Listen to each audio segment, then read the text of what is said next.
Oi, eu sou a Gabi Xavier e sim, eu assisti o último, dessa vez realmente parece que o último filme que finalizou de vez a história de Evangelion, como você preferir chamar.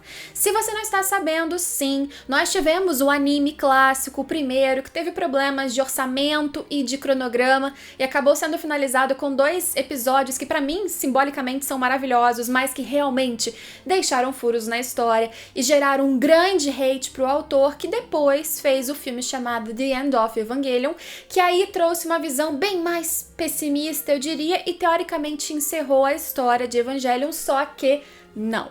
No coração de Hideaki Anno, que criou essa história, ainda faltava explicar muitas coisas, o que, honestamente, eu concordo, e finalmente chegamos ao fim disso com Evangelion 3.0 mais 1.0 Thrice Upon a Time, se eu estou lembrando do nome completo. Esse filme que encerra finalmente uma trajetória nova para essa história após 4 filmes, com um hiato do terceiro pro quarto desde 2012. Demorou bastante para sair. E diria inclusive que dá o melhor significado finalmente ao nome, Neon Genesis Evangelion. Se você quer entender tudo sobre isso, já adianto que não teremos spoilers, porque este filme e todos os outros 3 que recontam a história de Evangelion estarão disponíveis no Prime Video dia 13 de agosto e eu recebi um acesso antecipado do Prime Video para assistir e trazer conteúdo para vocês, por isso não tem spoilers, mas se você quiser assistir no dia 13 de agosto também, tem link aqui embaixo para você conferir a assinatura do Prime, que é super baratinha, tem vários outros benefícios e assinando por esse link, além de aproveitar tudo, além dos filmes, claro, você me ajuda um pouquinho, porque é link de associada. Inclusive você que não gostava da história ou do fim de Evangelion lá atrás, talvez você curta essa finalização, porque de novo adiantando, pra mim, dessa vez, deu pra perceber que Hideaki Anno tomou seu tempo pra finalizar como ele precisava finalizar de vez. E um pouco diferente do que foi o terceiro filme desse rebuild, o 3.0, aqui nós temos uma carga menor já de fanservice e a história volta mais à linha que eu acredito que foi a ideia inicial para se explicar metaforicamente, ainda que tenha sua carga de shows, de luzes e efeitos visuais que são maravilhosos para um público geral, não é o tipo de história ou finalização que vai captar os que querem uma explicação rasa ou simples. Esse quarto filme é um mergulho no ser humano e na solidão. O vídeo vai comentar a finalização, sem spoiler, mas sim, tiveram os 3 filmes anteriores que também estarão presentes no Prime Video, caso você queira já assistir. E esses primeiros filmes, o primeiro faz um grande apanhadão do que tinha na história anterior, já com algumas modificações, mas é o mais próximo do anime que você talvez já tenha assistido. No segundo as diferenças começam e no terceiro a coisa fica bem distinta. Nesse filme, inclusive, nesses filmes, há personagem nova chamada Mari, que tem uma presença e importância bem grande até esse último filme, e a finalização em si é original, tá? O que a gente acompanha a partir do quarto filme é, em linhas gerais, o que acontece logo depois do terceiro impacto. Há uma explicação sobre o que aconteceu em um período de 14 anos que faltou para alguns no filme anterior.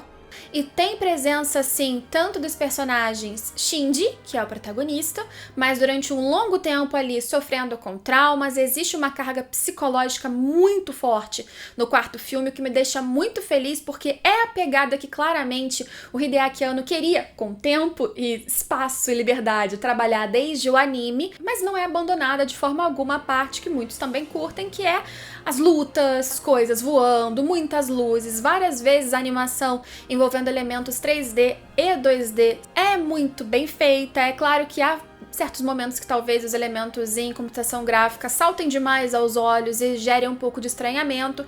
Pra mim foi coisa pouca. Considerando que é um filme lançado para uma nova geração, eu acredito que os designs e a animação não deixam a desejar. A trilha sonora então chama muita atenção, seja em músicas pop, clássicas, como até mesmo ópera, às vezes dizendo literalmente o que tá na tela e às vezes parecendo irônicas porque nada combinam com a cena. É marcante, inesquecível e pra mim, perfeita, tem tudo a ver com o Evangelion. Muitas vezes as cenas de batalha são honestamente confusas, mas eu acredito que muito desse filme de Evangelion por si só é confuso de propósito, e esse quarto filme vai finalizar tudo? Sim, finaliza toda a filosofia, finaliza toda a história de uma forma satisfatória, inclusive é um fim, na minha opinião, bem mais otimista, embora haja sim perdas e situações tristes, mas é um fim que deixa um acalento no coração muito maior do que anteriormente, com o que tínhamos de Evangelion, mas continua tendo muita coisa que você vai ter que reassistir, olhar com calma, termos jogados soltos. Não é uma narrativa, como nunca foi, didática. Não é algo que fica no beabá te colocando cada grãozinho na boca para você entender. É rápido. Agora, dá para você entender o simbolismo psicológico, dá para você entender as metáforas e dá para você entender que apesar de todo o drama de anjos e de guerras e de explosões e de tudo, existe um papo ali sobre ser humano, sobre os personagens, sobre você estar sozinho, sobre como cada um deles lida com solidão, com a perda do outro, com os medos, com as fragilidades. Isso tá na cara, e cada um dos personagens é muito bem trabalhado nisso, nesse quarto filme. E aliás, as personagens femininas têm um destaque muito bom na primeira metade, especialmente enquanto Shinji vive o seu drama silencioso, e o desenvolvimento delas continua independente dele. Você pode começar assistindo esses três sem ter visto absolutamente nada de Evangelho anteriormente? Pode, e você vai entender plenamente tudo o que acontece, embora esse meu comentário seja com certeza polêmico, porque todos que amam essa história te diriam: vai assistir tudo antes, depois você começa nesse novo mundo. Sim,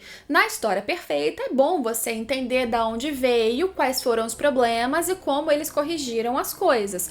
Mas para fãs novos, honestamente, pode ser que começar pelo anime anterior possa desanimá-los. Então, pra mim, se você tiver pique, vai do antigo, pega o filme The End Of e depois você vai direto para esses 4. Se não, já vai direto para os 4 e depois você volta se te interessar a história. Eu acho que assim é mais inclusivo. Nesse quarto filme são 2h30 mais ou menos de conteúdo, e o filme começa primeiro já muito agitado, ele começa já no meio de um conflito, que eu não vou de novo dar muitos spoilers para vocês. A coisa é confusa, mas depois o filme dá um grande respiro, para finalmente você entender onde está o protagonista, que não abre o começo desse quarto filme, o que aconteceu com ele, e você ir vivenciando formas diferentes de superação ou não, através do Shinji, Asuka e da Rei, ou da figura que ali será a Rei. Seja a pessoa que precisa de um tempo para se perdoar e se enxergar e ver que tem importância para depois de se reestruturar ser capaz de ajudar alguém, de seguir em frente. Seja aquela pessoa que eventualmente se apega à solidão porque é a única companhia que acredita ter, ou aquela pessoa que precisou amadurecer no vazio porque nada tinha, ninguém tinha para lhe dar forças, ou a pessoa que simplesmente parte do zero para um aprendizado puro e simples de tudo, das pequenas coisas, desde palavras a seres, a gestos. E aos poucos, nesse filme, você vai entendendo onde está Misato, onde está o pai do Shinji, quais são os conflitos que se apresentarão, haverá um novo risco de novo impacto, e aí as coisas vão se movimentando para o ato final desse quarto filme, que será de novo com alguns conflitos, embora, de novo, para mim, a carga dramática seja muito maior do que qualquer show de luzes que vai acontecer. Muito bom que, diferente de todas as outras produções, a gente tem também um aprofundamento não só nesses personagens que eu citei, os 3 jovens principais, também há o desenvolvimento um pouco maior da Mari, que é a personagem nova, que também pilota a Eva e já aparece nos outros filmes. Também teremos um pouquinho da Misato, o seu destino, o que acontece com ela, assim como outros personagens, obviamente é diferente, e o filme dá um foco muito grande para isso. Eu gosto e não gosto, mas gostando do que fazem com a Misato. Mas o melhor, o ponto ápice pra mim, é que até o fim disso a gente tem o desenvolvimento, finalmente, do pai porcaria do Shinji. Sabe aquele pai que era uma porcaria, um egoísta, e você meio que entende ele, mas ele era pouquíssimo abordado como deveria?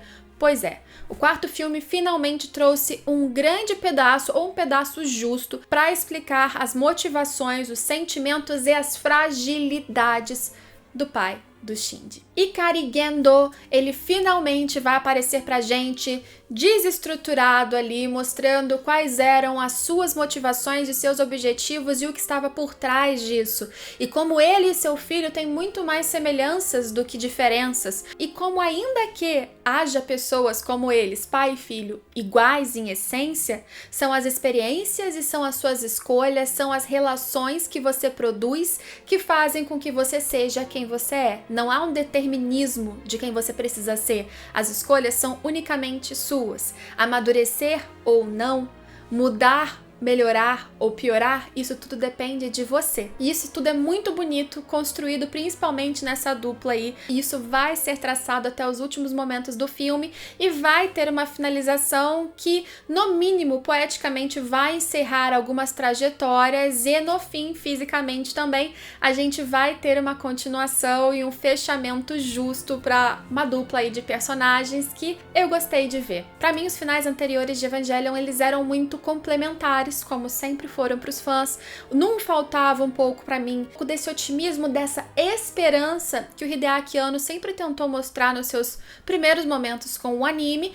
E no primeiro faltava, claro, mais explicações narrativas da história em si, fechamento dos personagens. Eu sei por entrevistas do Hideaki Anno nesses anos, a pressão do fandom continua, ele lidar com problemas também como depressão também gera uma expectativa ainda maior dentro dele mesmo. Tudo isso, concluir essa obra, certamente foi um desafio, mas um desafio que valeu a pena, que foi prazeroso de assistir e sem poder dar muitos spoilers, infelizmente nesse momento. No futuro, quem sabe, eu volte e fale um pouquinho mais quando todos nós já pudermos assistir, né? Mas o filme valeu a pena. Finalmente, eu acho que Evangelion continua sendo uma história que não abraça todos, é uma história, como eu disse, que não é extremamente didática, ela não é feita para ser mainstream, mas não virou clássico por acaso. E não sendo um clássico por acaso, imagina esse filme diamante precioso conseguindo encerrar de forma justa, com orçamento e muito tempo, inclusive, aquilo que lá atrás o Hideaki Anno não pôde. Só podia dar bom, né? E pra mim deu muito bom. Se você veio do futuro, por algum motivo, já assistiu esse filme, comenta o que você achou, ou se você já assistiu os 3 anteriores. Eu sei que o terceiro ele é meio complicado, mas juro que o quarto finaliza muitíssimo bem isso. Me conta o que você acha dessa história, se você só tem contato com as adaptações mais antigas, me fala também. Espero vocês em todos os próximos vídeos. Se quiserem continuar me acompanhando por aqui, se curtiu, deixa o like, compartilha e a gente se vê por aí. Tchau, tchau!